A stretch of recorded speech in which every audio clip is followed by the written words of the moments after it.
And we are live. How's it going, everybody? Thank you for tuning in to our second episode of our Return to School Facebook Live broadcast. I am your host, Nathan Paul, digital marketing assistant here at Portsmouth Christian Academy. And we've got a lot of really exciting stuff to get to today. For all the families out there, just want to say thank you for tuning in. And we're really excited to get started today. So today we're going to talk to our lower school and upper school principals about our return to school plan. And without further ado, I'll go ahead and bring them in.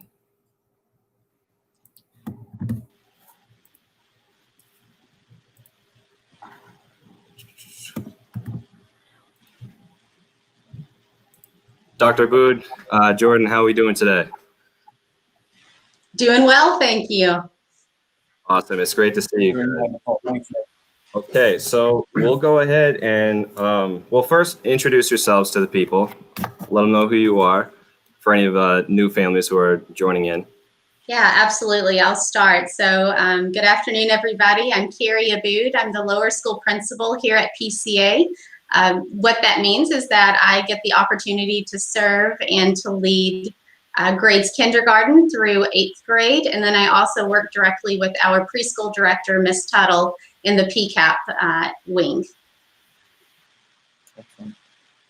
Hi, everyone. Welcome. Good afternoon. I'm Jordan Heckelmann, and I'm the upper school principal at Portsmouth Christian Academy. And I have the distinct privilege of working with our 9th through 12th grade students and their families as they go through their high school career. And I'm excited to have this time with you all today and talk about our plan for returning back to school this fall. Awesome. Thank you, guys. So everybody, to start off our broadcast, I'm going to go ahead and ask Dr. Abood and Mr. Heckelmann about PCA's return to school preparations and some of the things that are going into PCA preparing for the upcoming school year. We're midway through Shine Week right now, and I've never seen so much furniture moved in a short amount of time. So real quick, to all the volunteers who might be watching or may not be watching, we really appreciate all the work that you guys are putting in this week. And without you guys, this would be, getting ready for EHL would be much more difficult. So thank you to all of our volunteers who are helping out as we speak. So first, I'll ask Dr. Abood. The major question for everyone, now that we know that PCA is returning to campus, is how are we going to do that safely? So if you could talk about what the classroom setups are going to be like, the housing situation here at PCA, and go ahead and speak to that for us. Sure, absolutely. So there are a lot of things that I could talk about. We could discuss the sanitizing stations and the cleaning stations that we're developing for each classroom. We've recently gotten our PCA branded floor decals and some other signage to help students move in the buildings appropriately, and to remember things like, washing their hands frequently. We could also talk about all the different masks that I have ordered, both to try on for myself and for the different teachers to look at. But what I really wanted to do is just spend a few minutes talking through the house plan for the lower school. I think that is one of the biggest changes and one of the most important changes to ensure some safe movement throughout the building this school year. So Mr. Paul, if you could pull up the diagram, I'm just going to speak to that for a few minutes, and then I'll turn it over to Mr. Heckelmann to talk about the upper school. Absolutely. Great. All right, so you're going to see this lovely color-coded chart. This is the main floor of the lower school building, and what you're going to notice is that we have redesigned the lower school so that each house, meaning the preschool house, the primary house, the elementary house, and the junior high house, all houses basically have their own space in the building. So that means that each house is going to have their own entry and exit point. Each house will have, of course, the classrooms that they need, plus flex space classrooms. So we've talked about flex spaces a little bit with the enhanced hybrid learning model. Essentially what that means is each grade level will have 3 dedicated spaces for the grade, and teachers will use that flex space plus other areas in their house for different instructional models, as well as just more movement within the house. You're also going to notice that there is a nursing station in each house. So Mrs. Wyman, our school nurse, is going to be able to have a dedicated space for assessing and taking care of students in each house of the lower school, PCAP, primary, elementary, and junior high. A couple of other things that are unique to the house model. We are still going to have all of our enrichment classes take place next year. The difference is that some of our enrichment classes, instead of students moving out of their house to go to the enrichment classes, the enrichment teachers will come into the house to teach them. So second grade art will happen in the primary house. 7th grade art will happen in the junior high house. And so that one difference there, one enrichment that we will maintain in the gym is our PE class. So students will actually exit out of their entry exit point and go into the gym for PE class. They'll still go outside for recess, but they will really live and play and work within their house. And so I hope that that chart kind of helps you. You're going to see there's like a little purplish section. That is what we call our public sector. And so the public sector is really where any outward-facing faculty and staff, admissions, outreach and enrollment, some conference space, that will be in the public sector so that it doesn't interfere with the day-to-day living and learning for our students in their houses.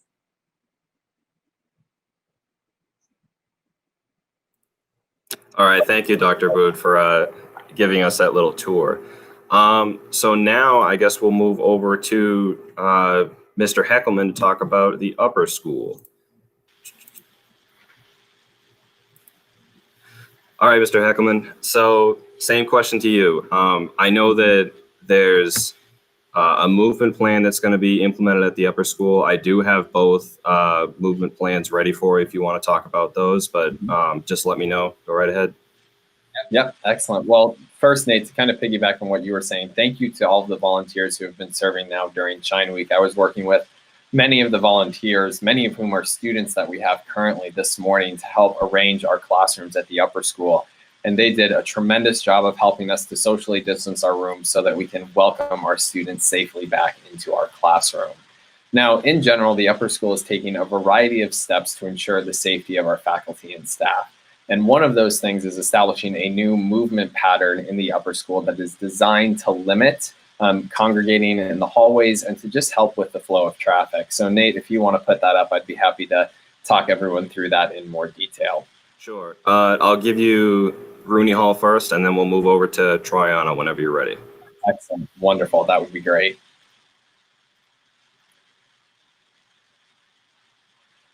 So everyone, what you're seeing here are the 2 maps that we have of Rooney Hall. And essentially, just like lower school has dedicated entrance and exits, we are going to have dedicated entrances and exits. And we're going to establish a one-way flow traffic plan. So students, when they're transitioning classes, will be entering on, I believe it's the east side of the building, directly into the stairwell. They will then take those stairs up to the second floor, walk across the hallway down to the opposite side of stairs on the other side of the building, where they can progress down those stairs and then out the building. I think this circular flow is going to help to ensure that there isn't extensive congregating in the hallways, and is going to ensure some safety and allow for some protected movement with that. Now, we are going to be following a similar traffic flow in Triano as well. So Nate, if you want to transition over to that, we can discuss that. But with Triano, there is going to be a dedicated entrance. It's actually going to be the stairwell entrance that is attached to our library. And students are going to ascend those stairs, and then they will work their way across the second floor, and then they can come down the stairs. And then depending on what they need to do, if they need to transition over to Rooney Hall, they can go directly outside, or they can continue going down the first floor hallway in Triano so that they could get into Triano Hall or visit the college guidance office, which is there. Now, with this, along with this traffic flow, we also have some other protocols in place to ensure that our students will be safe. One of those is that during transitions or movements, students will be wearing masks in the upper school, and it's going to be expected that whenever they leave a classroom, they're going to hand sanitize on the way out, and as they transition into another room, they will hand sanitize back in. And this just gives us a little bit of a sense of security, knowing that our students have clean hands as they exit the classroom and as they're making their transition.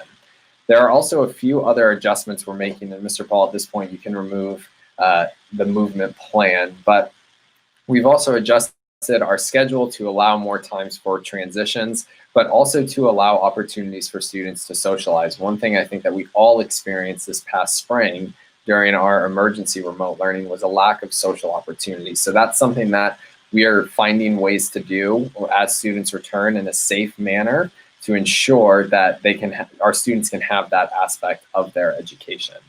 And as I mentioned, having our volunteers here today arranging the classrooms, we have set up our classrooms so that student desks can be distanced 6 feet apart and still allow room for their teacher to operate. The students did a wonderful job, and all of our other volunteers this morning, figuring out how that will work with all of our classrooms. Fantastic. Thank you, Mr. Heckelmann, for going into that. So now that we've talked about the on-site component of how PCA is going to return to campus, we'll also talk about the off-site component. So I'll bring Dr. Abood back in on the screen here. There we go.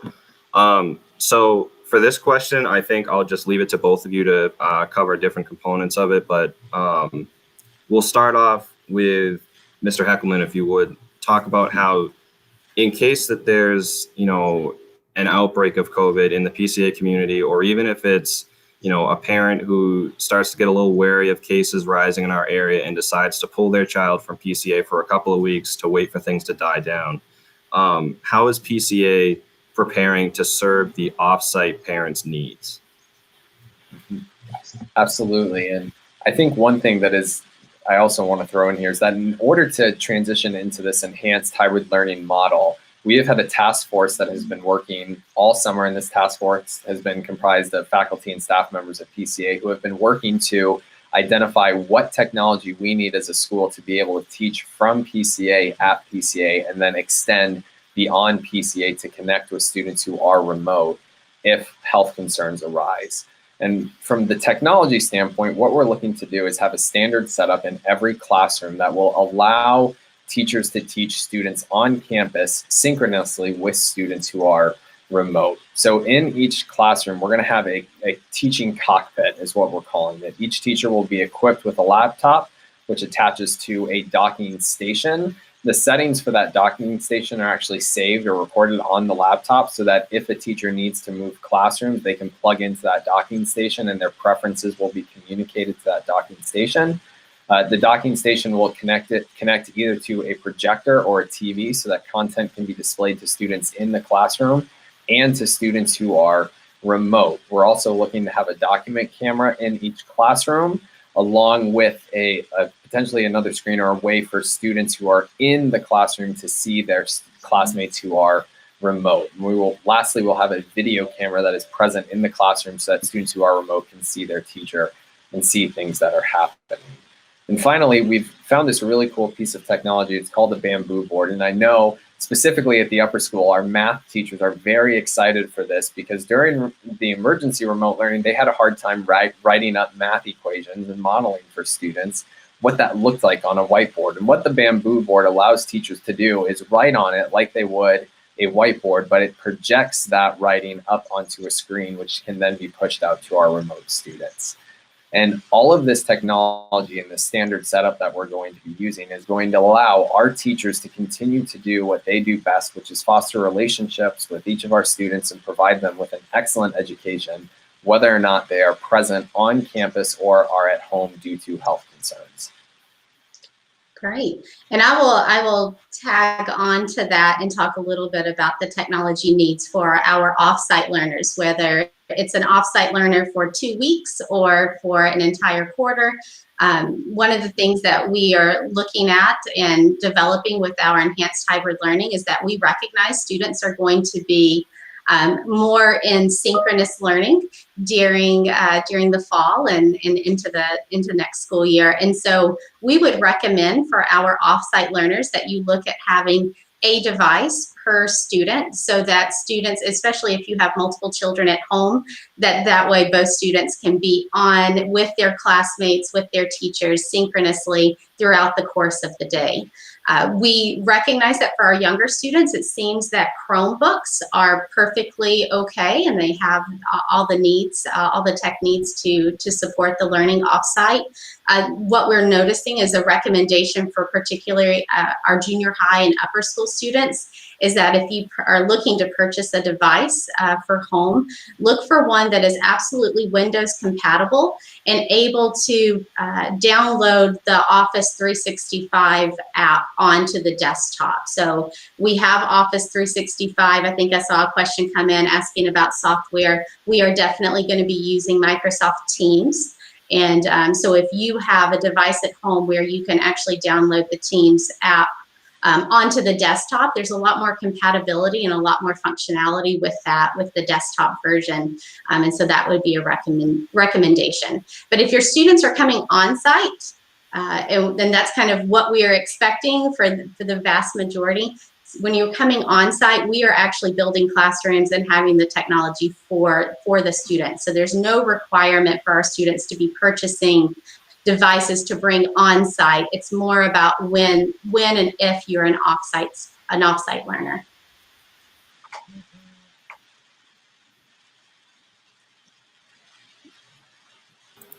Whoops, sorry there, muted myself.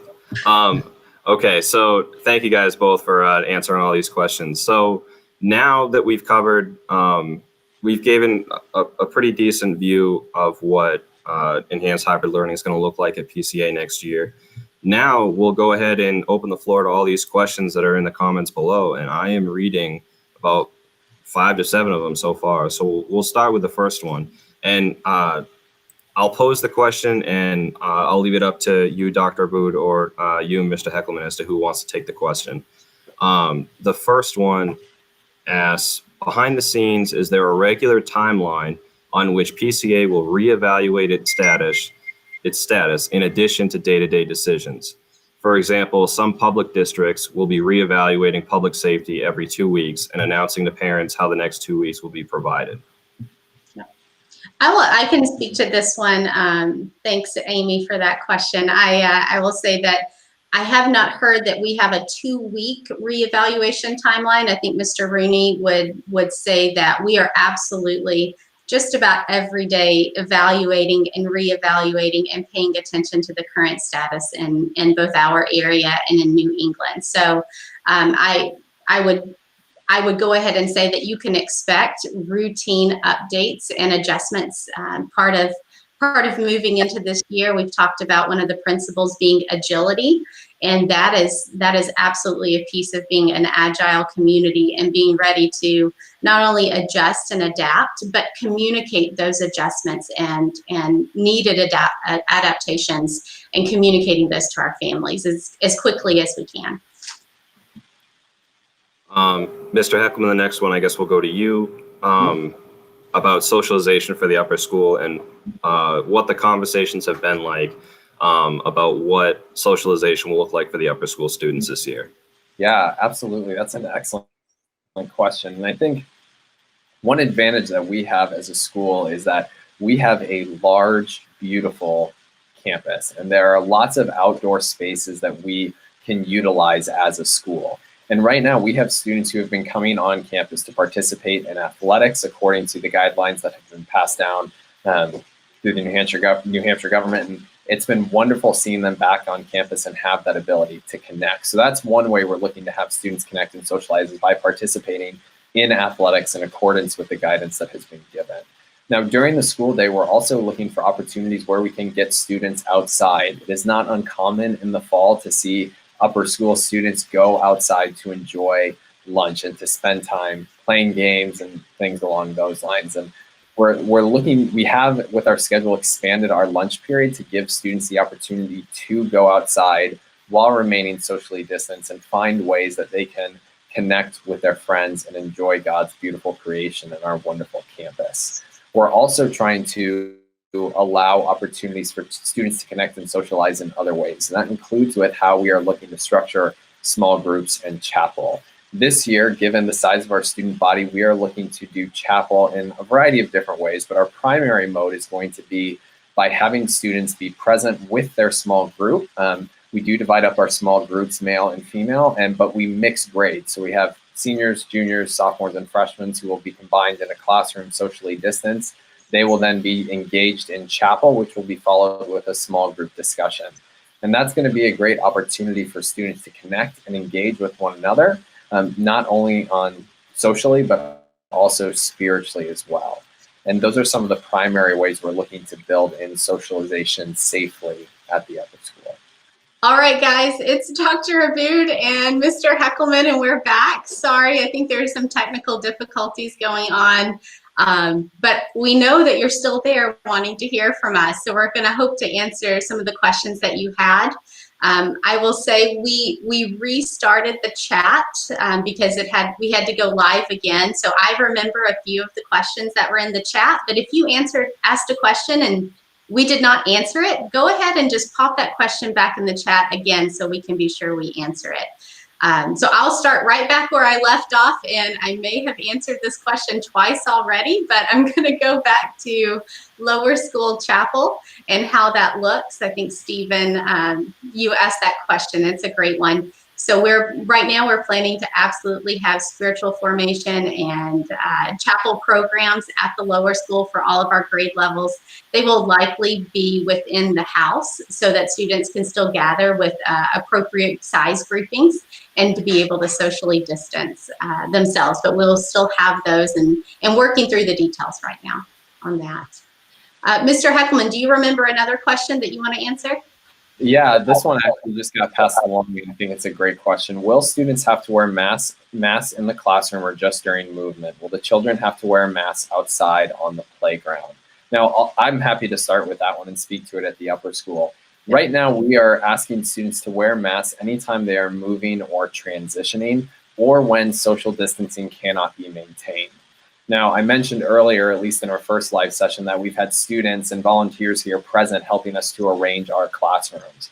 We have it set up in every classroom where all of our desks are distant 6 feet apart and facing the front of the classroom. And when students are seated 6 feet apart, they are going to be able to remove their masks. But as they're getting ready to transition for the class, we're going to have the teacher in that classroom ask the students to put their masks on. They're quickly going to clean their desks, hand sanitize at the door on their way out. They'll transition to their next classroom with their mask on. And when they arrive at their next class, they're going to hand sanitize in, take a seat, and then they will wait for class to start. And once everyone is seated, they will be able to remove their masks. So we are asking students to wear masks when transitioning and when moving, but if social distancing can be held in place, they do not need to wear their masks.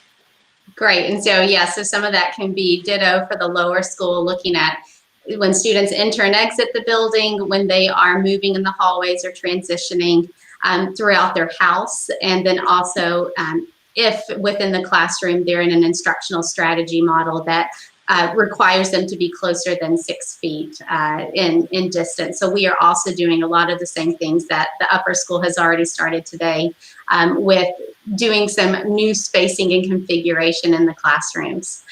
So great. I think I saw Cassie had asked a question earlier. I don't know if she's re-asked it or not. Will students have to wear a mask out at recess? And the answer is no.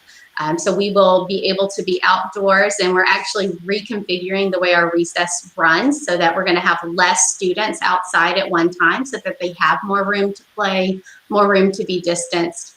And so students will be able to be outside for recess. And outdoor for learning activities as well without their masks on. So it's a great question. I see Katie. Oh, go ahead, Jordan. With the mask too, one other thing, and this I think is significant from a school cultural standpoint. As a school this year, we have a great opportunity to engage with students and families to discuss what it looks like for us to love our neighbors well. And in this case, our neighbors are our fellow classmates, our families, and our teachers and our staff members. And by wearing a mask, that's one way that we can do that. And it's also a way that we can mitigate any potential spread and ensure that we can be teaching from PCA on campus as long as possible. And we want to continue to encourage that and foster a community that loves everyone and loves our neighbors well. Great. Thank you, Jordan. So Katie, I'll go to your question about the flex spaces and the overflow classrooms a bit more. Each grade level the teachers will use those flex spaces differently depending on what they're learning, the different units that they've designed from day to day, and how they need to use that space. But you can expect that students will be divided into those 3 spaces more often than they would be just in their homeroom. So we're trying to, because we know that within the house movement, there's a little less movement for students outside of their houses. We're trying to build in some station rotations that also include technology a little bit more, and giving students the chance to space out into those 3 spaces. So it will look different, but I know what grade level you are particularly interested in, because I know your children, and I will say that particular grade level is likely to be in 3 spaces a lot during the school day. So I see Ms. Page ask a couple of questions about before and after care and then math. So before and after care will happen, and for preschool all the way through grade 8, we are going to have those opportunities. Almost exact time frame, I think we're looking at before care being at 7:15 starting instead of 7 o'clock, but after care will still go to 5:45. The difference is that aftercare and before care will remain in the houses at the lower school. So instead of everybody being in the MPR or in a couple of different spaces, they're going to actually enter before care and enter aftercare in the houses.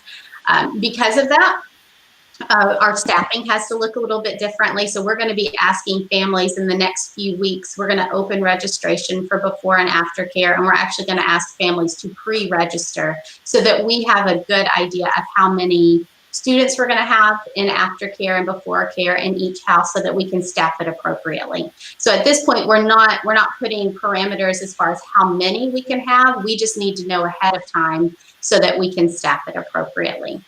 And then the second question about math. Math class will continue to be differentiated by level.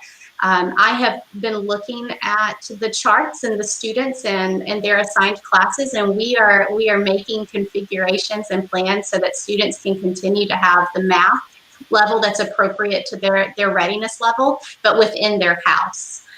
So what you might find, and I'm not ready to share all of the details of that, but what you might find is that you have a small cluster of students taking a math alongside a different small cluster of students who are taking a different level of math, but they're not going to leave their house for the math class, but they will be able to take the math that they're ready for. So I'm excited about that. That's an opportunity that we're going to continue to have at PCA. Well, I can speak to class transitions a little bit at the upper school as well. Given the model that we're in, the number of teachers and students we have, and the course offerings that we have, students will be transitioning back and forth in between classes, but we're working to put systems in place to ensure that as students are transitioning between classes, that they are sitting next to students that they have common classes with, just to help to minimize potential contact and spread. And we are also working, like I said, to make sure that we are cleaning in between classes, sanitizing in and out, and socially distancing as appropriate. Stephen, I see your question about school supply lists. The school supply lists are not going to change. What we have given out to families and what will be publicized will kind of remain. The different technology needs, we've talked about that a little bit. Technology needs are not typically on the school supply list, but we can go back and talk about that more in detail if you need to. The question you had about mask and hand sanitizer and wipes, as a school, we are prepared to supply the hand sanitizer, the wipes, and even the masks as needed. What you will find coming out in the quick reference guide in a couple of weeks is that we are going to ask families to provide a cloth facial covering for their children, or to make sure that they have at least a couple. And then on the off chance that somebody forgets theirs or they drop it or something happens, we're going to have those extras on hand to give students as needed. And then the question about will supplies be shared. As we gather the school supplies at the beginning of the school year, we're currently developing plans for the teachers to develop individual classroom kits per student for classroom supplies. So we will be looking at, instead of a lot of shared supplies, they will be more individualized and packaged per student. That's a great question. Okay, I see another question in terms of scheduling, in terms of how the hybrid schedules need to be established. Now, in terms of scheduling, our plan is that if we have students who are remote, they will be connecting synchronously with our classes here. And the intent on that is it's going to allow them to not only interact with their teacher, but also interact with their classmates. Now, we recognize that upon first glance, that leads to the idea that students are going to be spending, if they are remote, a lot of time on a screen. The idea is that we're going to try to find an adequate balance between when our remote students need to be on a screen, likely during direct instruction times, but also trying to find activities and things that they can do that are off screen that they can then report back to either to their teacher or to their classmates. So for schedule-wise, for students who are remote, we are looking to determine for them to participate synchronously at this time. Right. And I will add on to Jocelyn's question just a little bit. Right now, Jocelyn, if you have an interest in that idea of a few days on campus and a few days off, you definitely need to reach out directly to the admissions or to PCA, to your administrator, and talk to us. Right now, what we believe is the best is on-site learning for your child 5 days a week, or however many days a week we would have in a school week. So 5 days on-site. If that is not going to be an option for your family for health and safety reasons, then we're looking at accommodating by doing off-site learning. Right now, that 3 days, 2 days, that is not what we would consider the best plan, but we definitely need to hear from you and hear from families if that is something that is going to be a need that needs to be met. So I hope that gives you a little more detail there. But right now, I think Jordan and I would both say we're eager to see as many students on site 5 days a week for the full school year. Mm-hmm. Yep. Right. And just to emphasize on that, depending on what your family situation is, please reach out to us as soon as possible so we can begin working with you. We value as a school the partnership that we have with our parents and families, and we recognize that this year that is going to be more important than ever. So given your family situation, your work situation, please reach out to us as soon as possible, and we would be happy to work with you. All right, and I think we've got one last question that came in. Katie, you're asking about open house. As far as the date goes, you can continue to plan that open house will be on Monday, August the 31st. It will certainly look a little different than it has in years past, and I'm working through the details right now so that we can balance both that community aspect of welcoming families back to campus, welcoming students, meeting the teacher, with frankly, the health and safety protocols that we need to establish, especially at the beginning of the school year. So we're looking at staggering entry and staggering the times when open house is happening, looking at using the outside and outdoors more for that event. And so you'll get some more details on open house, as well as a few other events that start our school year in the coming weeks. So great question, and thanks for asking. All right, so Mr. Heckelmann, if you want to close this out, I don't see any other questions. Absolutely. Absolutely. Well, thank you everyone for joining us today and being patient as we dealt with some technical difficulties. Please do not hesitate to reach out to myself or Dr. Abood if you have any questions. We'd be happy to connect with you, and we look forward to partnering with you in this coming year, and we hope and pray that you continue to have a restful summer. Let me close with prayer, and then we will end the live session. Lord, thank you for today and this opportunity for us to gather as a community, and we thank you that we have the technology that enables us to do this. And I pray that as we as a school and as our families prepare for this coming school year, that you will give us strength and wisdom, and that we may glorify you by our thoughts and our actions. Amen. Thank you all for coming today, and we look forward to seeing you on campus soon. All right. Bye, guys.